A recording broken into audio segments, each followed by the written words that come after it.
कि अपने जो इष्ट की खोज होती है, कई बार वो एक जीवन पर्यंत की यात्रा होती है।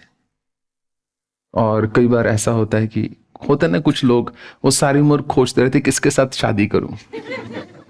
उनको कोई परफेक्ट पार्टनर नहीं मिलता तो सारी उम्र कुंवारे रह जाते हैं। और कुछ होते हैं कि चलो शादी तो एक ट्रांजैक्शन है, किसी के साथ भी हो जाए, प्यार तो हो ही जाएगा। तो इष्ट का भी कुछ कुछ वैसा ही होता है। आप गणपति साधना कीजिए, आप गुरु साधना कीजिए, आप गायत्री साधना कीजिए, और उसके बाद स्वतः ही मन में भाव जागृत होगा कि किस स्वरूप के प्रति आप का भाव जो है दृढ़ है, और वही आपके इष्ट हैं।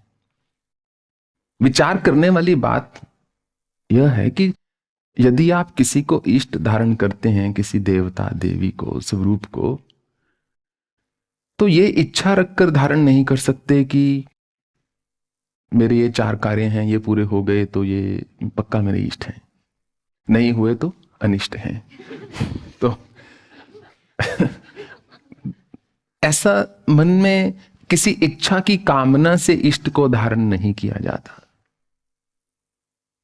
मेरा कहने का तात्पर्य है कि जब आपने किसी को इष्ट माना है, स्वीकारा है, तो कुछ समय देना चाहिए।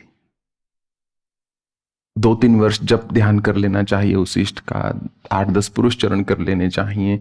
फिर संबंध जब प्रगाढ़ होता है उसके बाद आप तय करें कि नहीं, मेरा यहां मन नहीं बैठ रहा।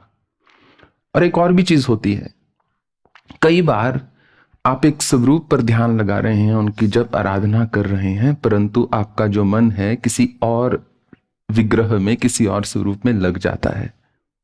उससे भी घबराना नहीं चाहिए, क्योंकि हो सकता है जिस स्वरूप की आप पूजा कर रहे थे उनका कार्य इतना ही था कि आपको आपके इष्ट तक पहुंचा दें। तो कई बार वही प्रयोजन होता है